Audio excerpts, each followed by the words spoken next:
Alrighty. Hi, everyone. Thanks for tuning in. We are gathering tonight to chat through a very important topic to start us out the school year. And this is all a part of the Student Org Essentials series, which we conceived over the summer.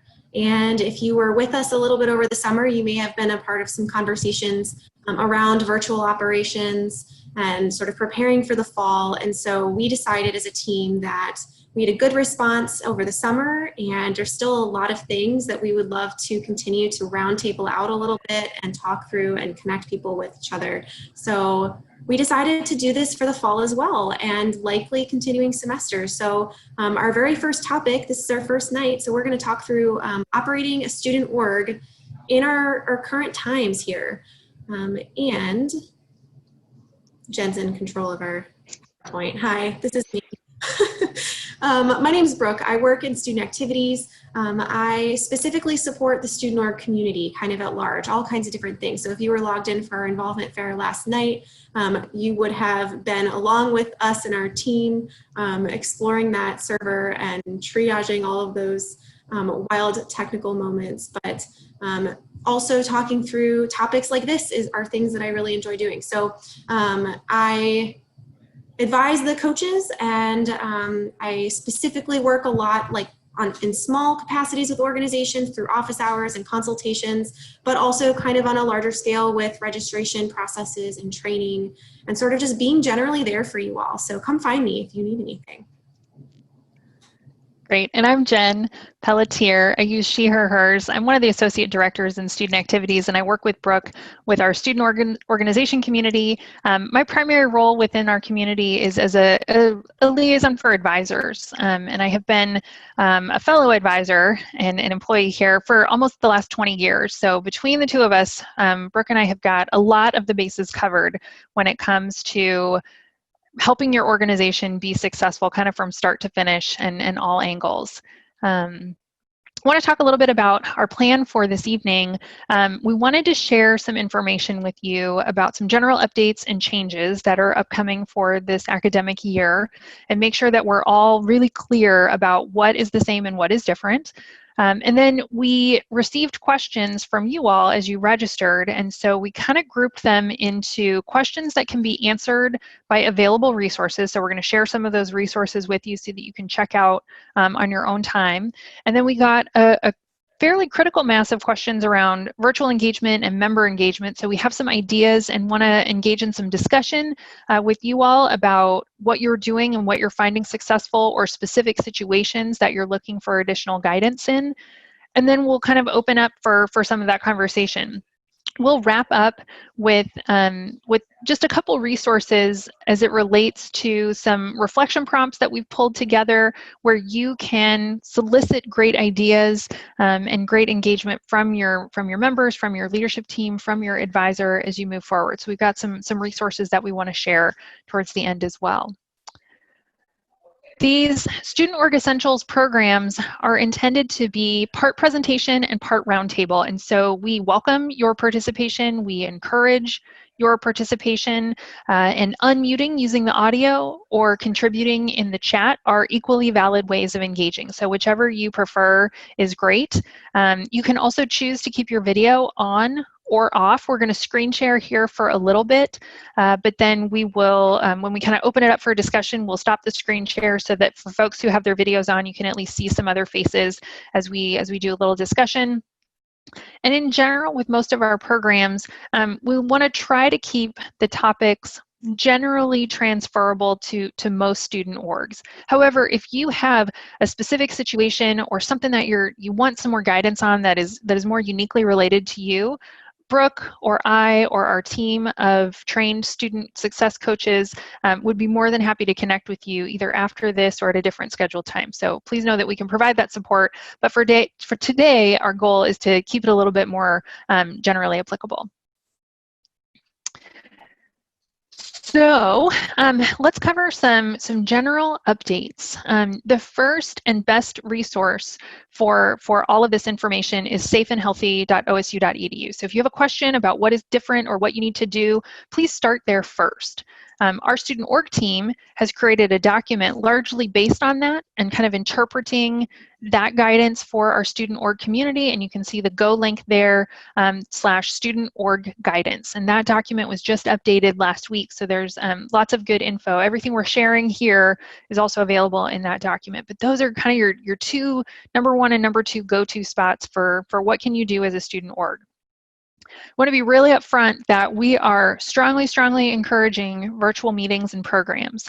And if you do choose to gather in person, you must have no more than 10 in-person attendees, and that counts on campus and off campus, indoor and outdoor. And yes, there are different ways that you might do that creatively to accommodate multiple people in multiple spaces and things like that, and that's things we can brainstorm with you. But what you may notice is that space reservations for on-campus facilities, most of the facilities that student orgs tend to use, are not yet available. So we hope that you're doing just about everything virtually. And we know that some things can't happen virtually. So for example, we've been in contact with the track cross country and running club. You can't run online. And so there are some things that they need to do in person, but gosh, anything that you can do virtually, we want you to be doing virtually. A note about registration requirements, these are exactly the same. So if your organization is pending right now and you need to get those things done, you're going to do the exact same things. All of our in-person or live trainings we're offering via Carmen Zoom, so that those requirements are all still the same. If your organization is suspending or seriously adapting any part of your operations that would make it really challenging to achieve or complete all of those registration requirements, we can offer you an extension of either 1 semester or 1 year. So if you are doing something on hiatus, or if you have postponed your elections to late October or November or something like that, so that you won't make that registration deadline, let us know, and we can work with you for a different timeline, no problem. We have been getting questions about funding, so I wanted to address some of those questions. Both operating and programming funds are available for application, and there are additional considerations in that guidance document that I referenced just a moment ago, but want to make sure that in alignment with university guidance, we're not able to approve any kind of travel at least through the end of this calendar year. And that is for you as organization members. So for example, if you'd use operating funds to travel to a conference or competition, but that's also for any speakers or performers that you might be bringing for programs. We can offer an honorarium, but we can't reimburse for travel. In general, food is discouraged at any program that you're doing, whether that is in person or virtual. But if you do think that it's essential and want to provide food, it should be individually packaged, and our colleagues in university catering can provide consultation for you on how to do that really safely. Like I mentioned, we are accepting programming funds applications for virtual programs, but we need you to be a little extra specific in some of those details, because this is new territory for all of us. So be really clear about how you're going to engage people and how you're going to promote things. If your virtual program involves picking up an item, we've seen some programming funds requests for like a craft night or some sort of hands-on project. Be really specific in that application about the pickup process. How will you make sure that students can get them, and when and where, and do so safely, and all that kind of stuff. Bottom line though, any purchases that you make related to operating or programming funds that don't comply with the safety guidance provided by the university or safety guidance provided by CSA, which is the group that oversees our funding process, may not be reimbursed. So we want you to be paying really specific attention, and please ask us the questions that you have about funding so that we can make sure that you're really maximizing those available resources this year. A couple notes about accountability. To be clear, last year the Code of Student Conduct was updated so that both organizations and individual students are held accountable. So anywhere in the code that you see the word student, you can also substitute student organization. So the code applies equally to individuals and to student organizations. So you all may be thinking, oh no, if my organization is going to be at risk, how can I manage that? So here are a few pieces of advice to manage and reduce your risk, especially when it comes to health and safety kinds of considerations. We recommend what we're calling a positive paper trail, right? Offer good advice to your members. Require masks anytime you might be gathering in person. Encourage them to physically distance and to keep their hands clean and things like that. Share university resources like that safeandhealthy.osu.edu website. These are ways that you as an organization can affirm that you are doing what we expect of you, that you are following university guidance, that you are doing what you can to keep your members, both when they gather as members and when they're acting as individuals, safe and informed about what we hope that they are doing. In general, when it comes to student org liability, we use what's called a reasonable person standard. So if a reasonable person would look at this situation and think, yeah, that organization was involved in whatever this thing they're being held accountable for, then you are. So then we have reason to think that we want to have a conversation with you and investigate a little bit further. So just be a good steward of these recommendations, both within and outside of your organization. One thing that we'd also encourage you to consider is if you want to make updates to your constitution, and this may be around member expectations. Maybe you want to change the number of meetings that members are expected to attend in order to gain whatever you consider active member status. You may want to update your constitution as it relates to behavior or accountability. So maybe those member or officer removal processes that if you not only, if somebody is not fulfilling the purpose of the organization, which is what we see a lot when it comes to member or leader removal, but there may be other things that you want to hold folks accountable to this year that are different than in the past. So consider your process to update your constitution as well. If you have any reason to report behavior that you don't think is in alignment with university guidance or might be somehow in violation of the Code of Student Conduct, there is an online conduct complaint. It's a simple Go address /conduct complaint. You can submit anonymously or with your name, but this is one way that we can all kind of as a community help to hold ourselves accountable to some of these expectations. All right. So like I mentioned, we heard questions from the registration process, and some of those can be addressed by some of our existing resources. So Brooke is going to walk us through some of those resources here. Yep, thanks. So yeah, just wanted to take a second to kind of touch base on things that are available to you right now. So if you're in that position of brainstorming, you're thinking about what needs to happen next for you, you want to go back and see sort of what things you can use to better propel yourself forward, I would highly recommend taking a look at our recordings of our previous essential sessions. These topics here are all topics that we covered this summer. You can access them at go.osu.edu/SOE, as in Student Org Essentials. But we covered everything from, you can see there, the Surviving to Thriving was kind of like a high level, almost motivational, but kind of calling it what it is, moment of navigating uncertainty and kind of moving into the summer, what it was we were feeling potentially. We talked about socially distanced service, and so we talked through the social change wheel and just how many different ways there are to contribute to social change and not necessarily having to be in person all the time. Social media, we stopped and chatted with Skylar, who is the coordinator for Student Life social media accounts. So she was just giving us a good baseline overview of what a student org social media account should be considering. So if you're thinking that you really need to maybe turn it up a notch and get more social media engaged with people, as we know that people are really connecting well via social media, that would be a good one for you to check out. Basics of programming, we talked through kind of core components that would be applicable to any program. So if you're someone who is thinking about putting on programs, not just virtually, but if your organization regularly even hosts programs and you're thinking ahead, consider checking that out as well. We talked with our OUAB team about that. The making digital meetings fun and meaningful. So that seems to potentially relate to some of the things that we will also be chatting about in just a few minutes. But we initially got a lot of questions about how how am I going to bring people together in a virtual space in a way that isn't boring and is making people want to be there and not feel fatigued, as we know that that's a more common thing that's happening.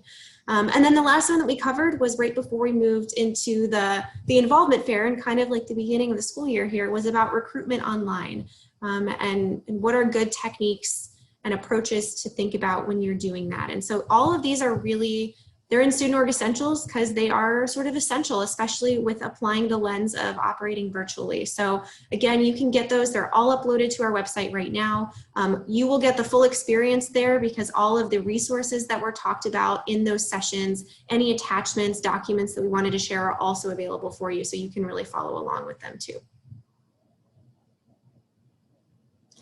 And wanted to plug our, no, go ahead, Jen, you're good, thanks. Wanted to plug our Student Org coaches, just give you a quick overview if you're not familiar with who coaches are. They are one of our student activities cohorts. They are consultants for student organizations. So there's, you know, one of me, one of Jen, and one of Johnny working with student organizations, but we have a community of almost 1,500 nearly at this point. In size. It's well over 1,400. And so we wanted to create an opportunity for organizations to have a really relational experience with getting support. And so a coach can meet with you for a one-time reason. They can chat with you via email. They're operating via Zoom right now, so consulting with them is really easy and accessible. And they can also meet with you in a recurring way. So if it's something where you have a project, a program, or something on a larger scale that you're looking at adjusting, feel free to tap into our coaches because they can continue to sort of go with you on that journey of making changes to your organization. So consider that as well as just another kind of neutral third party who's not wrapped up in any of the dynamics of relationships in your organization, who can really take a good critical lens to some of the things that you're thinking about and help you think through those things. And then of course there's us. So our Student Org team, that's me, that's Jen, and also Johnny Jordan, who works and coordinates the KBK Center, including the resource room and the office and locker space that's in there. And so I host office hours weekly. So from now through the end of the registration window, which is October 30th, I will continue to have this open sort of drop-in opportunity for you all. If these times don't work, or if you find that there is a line of people and you would rather not wait through that, you are more than welcome to email me and we can set up a specific time to talk. And that email right there at the bottom of the page is how you can find me. So feel free to reach out to me as well. Jen and I are happy to interpret any of these policies that we just learned about. And as things are changing, if you have questions specific to your organization, again, happy to talk through that. And then shameless plug for the framework. If you have been a student org leader in the last year in the role of president or treasurer, or if you've been involved as an advisor, you have heard of our framework. But this is something that we really lean into. And I think it's something that is incredibly important to talk about, especially when we're in this time of potential turbulence and change as it relates to things in your organization and as it helps you kind of compartmentalize and think things out and how things are impacting one another, what resources are related to these pieces of our organization, what aspects of our org haven't we really thought about? Because a lot of things might be front of mind for you, but the framework might also help bring your attention to other things that maybe you weren't thinking about before as well. And so our coaches are very well versed in the framework. We are as well. And so it's kind of our foundational sort of pillars here in member development and org operations and community engagement. And so highly recommend that you take a look at the extended version of the framework. They're not simply just names of these outcomes. There are sort of outcomes in action. So they give you good ideas as to how to apply these outcomes in your organization, as well as university resources that relate directly to each of those outcomes. So you can check out the framework at go.osu.edu/success framework. And that's on our website where you can find that.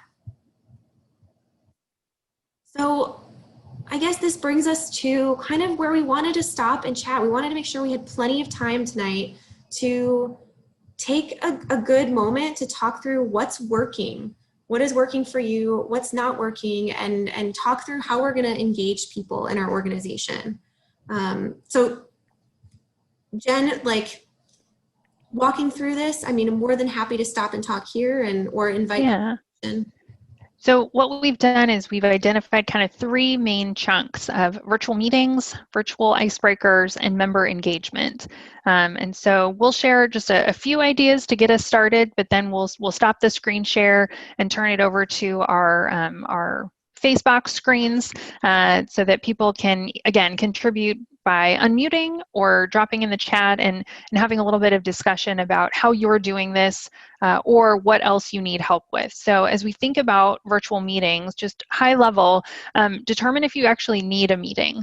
We're on Zoom a lot, we're doing lots of virtual things, so anytime where we can get a break from that might be very welcome. So think about if you can do a meeting via email or do some paper minutes and skip the actual in-person. We're really recommending that you do an icebreaker every single time. It is hard to get to know people virtually, harder to get to know people virtually than in person. And so you need to carve out time to help people build those relationships and build comfort and build trust and rapport with one another. Like Brooke and I are doing today, while one of us is talking, the other person is monitoring the chat or dropping in additional resources. So that kind of divide and conquer approach can be really effective as far as engagement. When possible, record your meeting and or send minutes after the meeting so that people who weren't there can still get a sense of what was covered. And then we also need you to be thinking differently about accessibility needs. There are different ways that people can engage or have barriers to engagement in a virtual environment that are different than an in-person environment. And the digital accessibility website has got some great resources there for you. So at this moment, we will pause on this. We will, oops, stop the share here, and we'll turn things over for some conversation, just maybe the next 5 or so minutes on this topic, and see what is working for you all when it comes to virtual meetings. And if this relates to maybe virtual programs as well, would love to talk about both of those things, and or what additional resources or questions do you have about making those meetings especially engaging? So again, feel free to unmute or drop thoughts in the chat.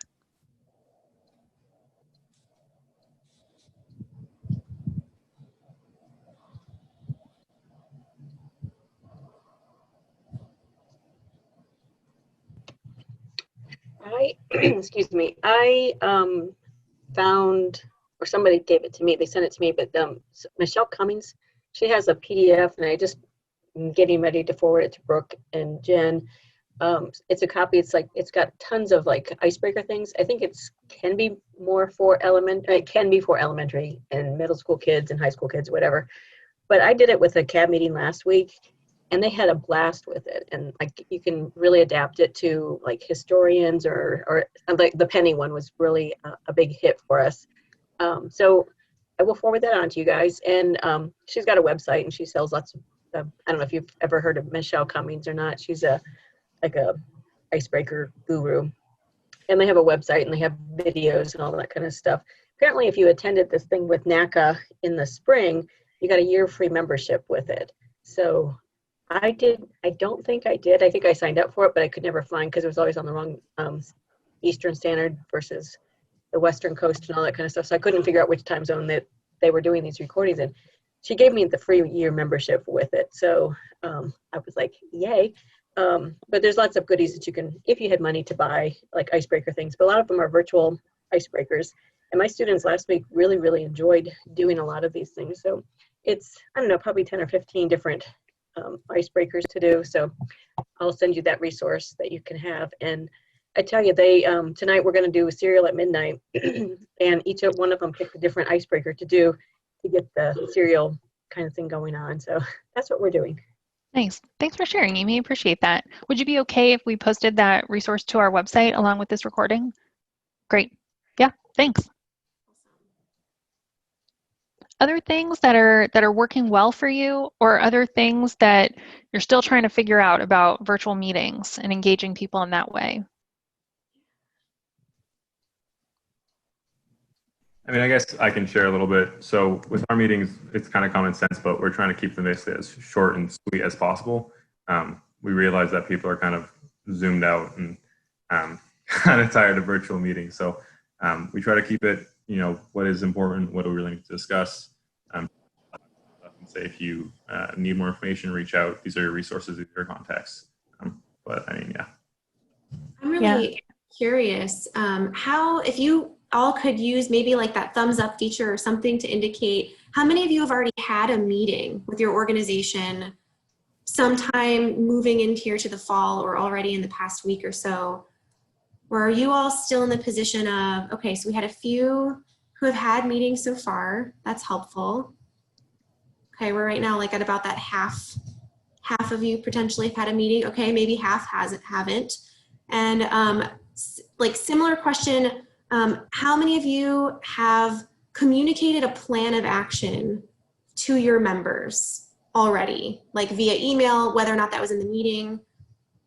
Or are some of you sort of waiting and holding back and trying to think through some of these things? Okay, so a few of you have also communicated some form of action plan out. Okay, that's helpful. Thank you. That's helpful data.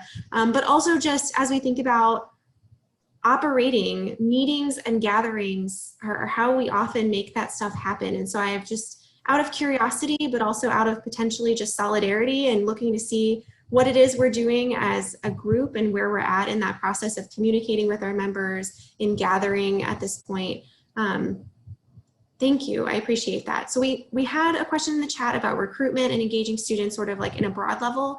We also had a question in the chat about a policy related item about protocol following if someone in a group is suspended. And so before we kind of transition into other processes or references, like what else would be, how else are you thinking about your meetings? I'm curious about how it is you might be checking in with your members, like how it is you're connecting to people. How are you having people to connect with each other? What are you thinking through?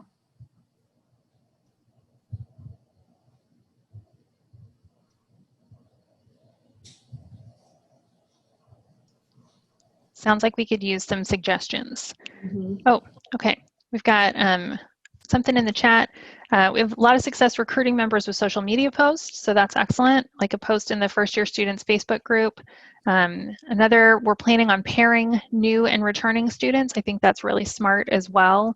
So lots of different outreach, making sure that people who are coming in are connecting with somebody experienced right away. Another comment, we have committees and we're doing small group breakout rooms. Yeah, that's really effective as well. Making sure that people are not just feeling like they're part of a big group in a nameless screen of Zoom faces. And then yes, using social media, using campus groups. We'd love to hear that because that was our platform for the virtual fair just yesterday. Planning to send out weekly emails with an activity that members can complete, and then plan 2 synchronous activities later in the semester via Zoom or something similar. So that's great, sort of a combination of doing things on your own time, but then also coming back together and doing things at a shared or a live time as well. These are really excellent suggestions. Thanks for sharing those. Let's head back to the screen and we'll talk about some virtual icebreakers. So we know that many of you may be internally groaning when we say do an icebreaker every single time, and we get that. But these are also ways that your members are going to feel connected, and it's going to feel more meaningful than just a talking head full of meeting updates. So think about the ways that you can use the tools around you. So think about how you can use people's display names. So instead of just the name.number or Jen's iPad, make sure that people's preferred names are listed there so that you can start to get to know people and what they like to be called. We've done this with some of our staff meetings, but have a theme, have people wear or bring a specific item, a shirt, a hat, a costume, or something like that. In some of the workshops I've led this summer, I've had an in-home scavenger hunt. So go find something that expresses your creativity. Go find something that is from you 5 years ago. Go find something that, and you can come up with your creative prompt there. but it helps people not think too deeply about it, give them 90 seconds, but also, again, begin to share some more interpersonal things about themselves in a fun way. We saw this in the chat, but definitely taking advantage of the breakout rooms that you can get people into smaller groups, maybe provide a discussion prompt, whether you assign those breakout rooms at random or you assign them manually and intentionally put the same people together. We also find really useful poll questions. This could be to get a quick sense of feedback, kind of like Brooke did with the thumbs up or the applause hands. You can use a poll question if you want to give them 2 or 3 responses that they can say, yes, I like this, no, I don't like that. We've also used these in our staff meetings just as like fun, would you rather this or that, and then get into breakout rooms and talk about it. But you don't have to feel restricted by just what's within Carmen Zoom. You may also want to use videos or Kahoot trivia or other ways to connect that don't feel so academic as well. So we know that some organizations have told us that they're using Twitch, that they're using Discord instead of Carmen Zoom, and so all of those are definitely good resources as well. So we'll pause for a moment. I know Amy shared that she had a list of icebreakers that she would be sharing with us.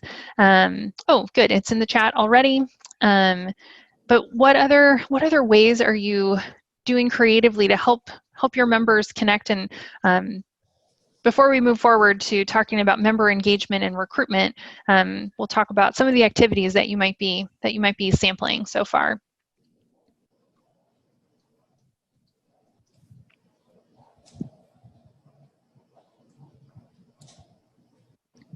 I've been really using the summer to, like, I was scared to death to go into breakout rooms. I was like, I don't know how to do this. And so we did, and I'm more comfortable with it. And I think if you haven't done it, you actually should try it, because the time where it's that lag time from getting you from your breakout room to the main room again, and then you have to push a button to find out where everyone's is again. I mean, that's kind of confusing. And I'm like, I've lost them all. I'm going to have to start over, and they're going to have to re-log in and all that kind of stuff. So it was confusing for me on my end. And it was really kind of nice to be able to go through that with them, because they're more confident with technology than I am. And then, I turned around and did the same thing to them to make sure that they knew what they were doing, so that they had that exposure and experience in just the management of a Zoom alone. So I don't know if that helps any, that if they're running their own meetings or if you're kind of like running the meetings for them. Yeah. And Amy, thank you for bringing that up. One thing that I was thinking about when you brought up using breakouts, and not just getting familiar with it, but making it potentially a fun experience. I thought initially about like breakout speed dating among people, like a good way to get to know one another in like a quick sort of personal way, and sort of as someone who is in control of the meeting, you can choose to mix people up with different people every time, or you can choose to send people back into the breakout room with the person they were there before. So if you wanted to develop some like good relationships with one person, you could reinforce that, or you can get people kind of moving with one another. And I know in student activities, we've done various in-person versions of things like that have been really rewarding and fun. And you can do silly things like ask a single question and be like, okay, so you have 2 minutes. You're both going to share your answer and talk through like, what is your least favorite food item that you've ever tried? Or you could ask them maybe more personal questions, like, why did you join this organization? Or what made you passionate about, whatever it might be. So I think that that's not an underrated use. Or I think that, I think it's an underrated use of breakouts for sure, that you could definitely use that to strengthen relationships. In committees, you could do that in that way. Any other creative ways that people have used breakouts or have seen them being used or would like to try?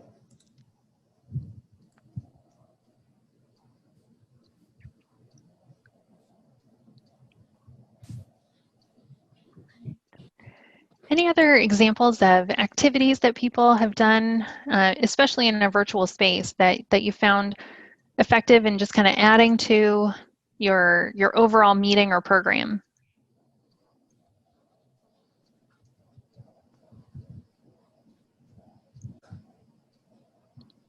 Yeah, question in the chat about can you randomize the assignment to breakout rooms? Yeah, in Zoom you can.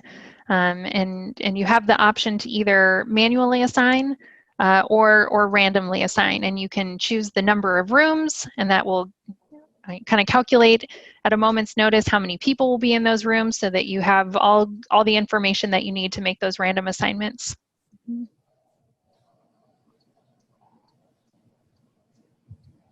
All right.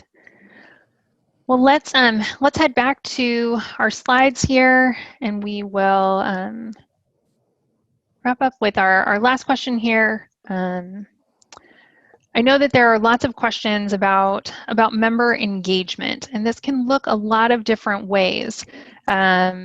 And so I think we've heard some of this before, and some of your contributions in the chat already have reinforced that you need to over communicate, and you need to use multiple methods to engage your members, whether those are new members that you are hoping to bring into your organization, or whether those are returning members that you are hoping stay with your organization through this new virtual landscape.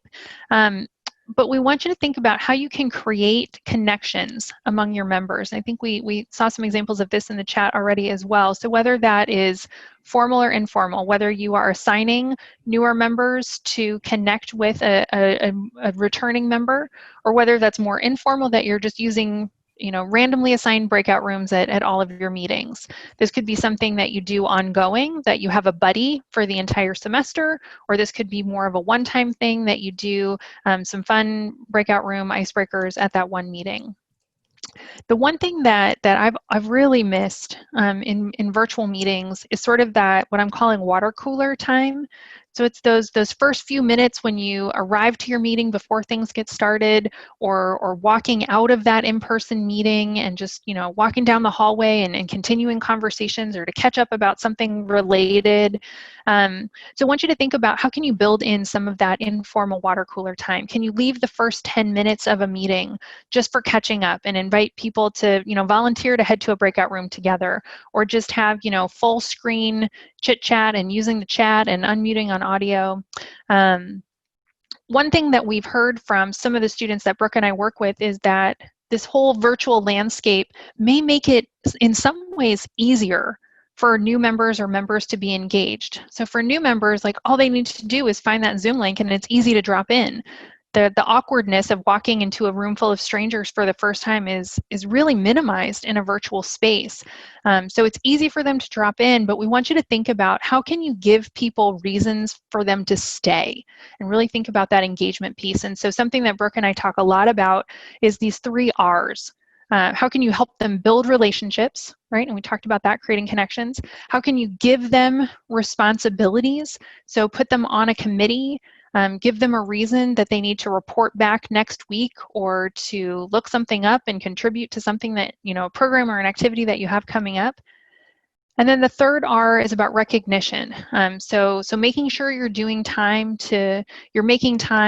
to do celebrations of milestones, whether that's personal or committee-wise, or for the organization as a whole, but really making sure that people are feeling appreciated, even though we are physically distant from one another.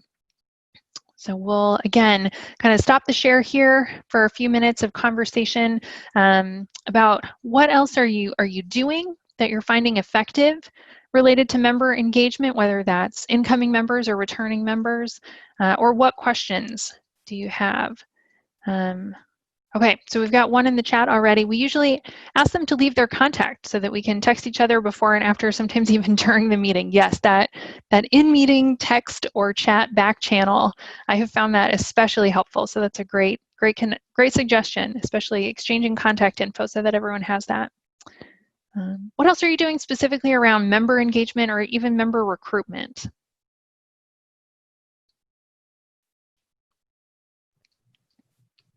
I had a student asked to join CAB this week, and we just added her to the group me, and she said hello to everybody in the group me, and all of the students responded back to her, welcoming her. And I don't think that they really, they would have said, hey, how you doing? Nice to meet you at a face-to-face meeting, but it was like, I don't know if they're just excited that classes are getting ready to start, but it was just really nice to see that they were very, very welcoming. And that's the shift that I've seen, that I think that they realize that the incoming freshmen have such a rough, they had a bad spring and now they have a rough start. And I just think that the current students are really trying to reach out to them. So that was exciting to see that they had such empathy and really trying to create that connection with her. It was really, really heartfelt today. It was nice to see that. Yeah, great. Thanks for sharing that, Amy. That's a really nice example. It reminds me that the little things matter, especially now where, you wouldn't necessarily have the chance right now to just wave kind of casually or, run into each other somewhere and have those, small sort of almost meaningless sort of interactions that just kind of foster your acquaintanceship or what have you. But right now, those little things matter. So Amy, your example, if I were in a group me and I joined that space and every person just took a second to acknowledge that I joined, because even if it's something simple like, hey, glad you joined us, that just affirms that they saw me or they saw that I joined. And I think that is very cool and would definitely recommend promoting that just little thing, little connection. Good.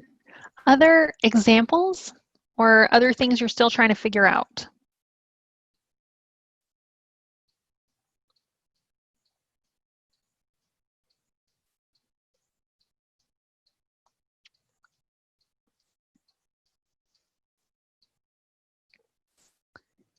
All right. Well, we will, of course, welcome any other thoughts or comments that you want to leave in the chat here. But let's go ahead and keep moving forward. We'll start to wrap up our conversation for today anyway, or for this time today anyway.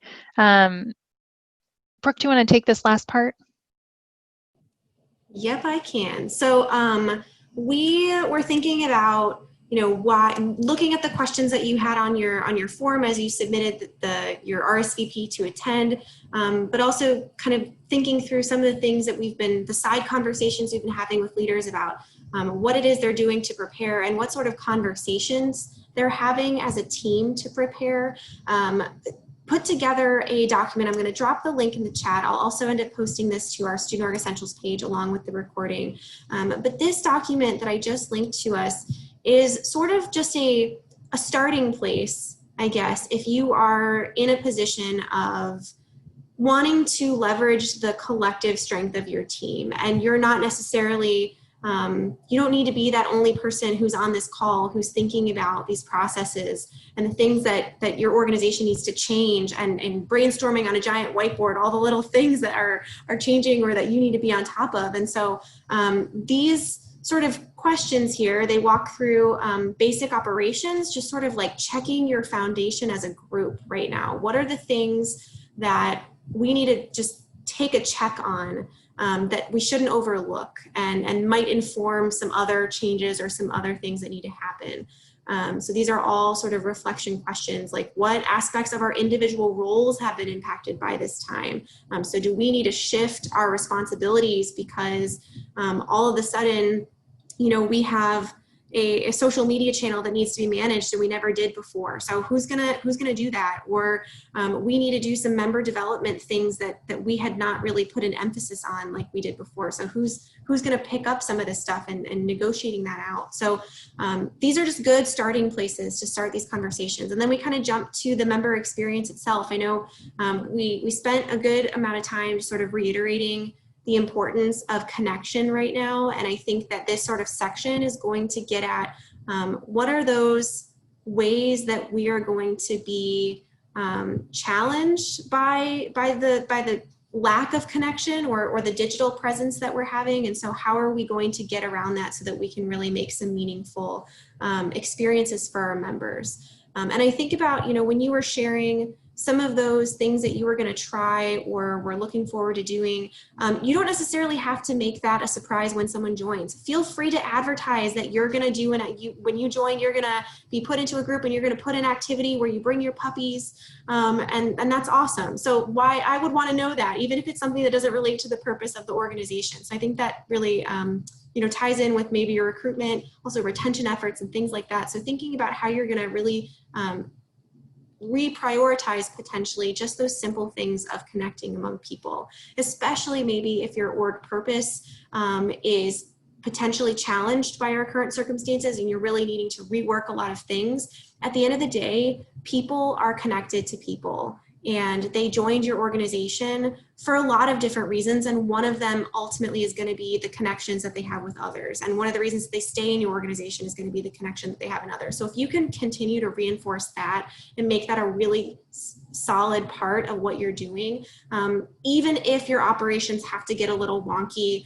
or scaled back, I think that's going to give you the best possible opportunity to keep those people engaged in your group. So consider just how important keeping your members together is, and what you can do as a team to think through that. And then sort of that last section there is looking ahead. So after we sort of have some of these conversations, what are we going to do now? So what do we need to do still in terms of what conversations are we still missing and maybe need to come back to?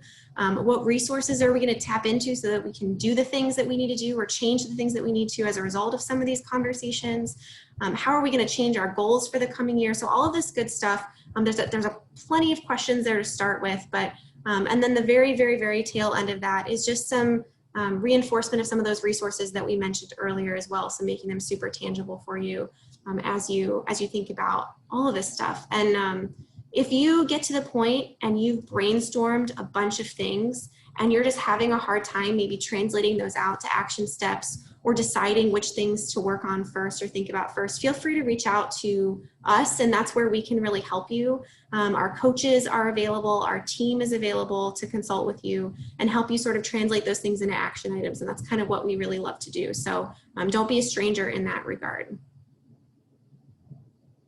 So what sort of, I guess at this point, we have our office hours, we have ways that you can get connected with us after today, but using the remaining time that we have, what sort of other questions, maybe miscellaneous questions even, or policy related questions do you have, or comments or thoughts at this point?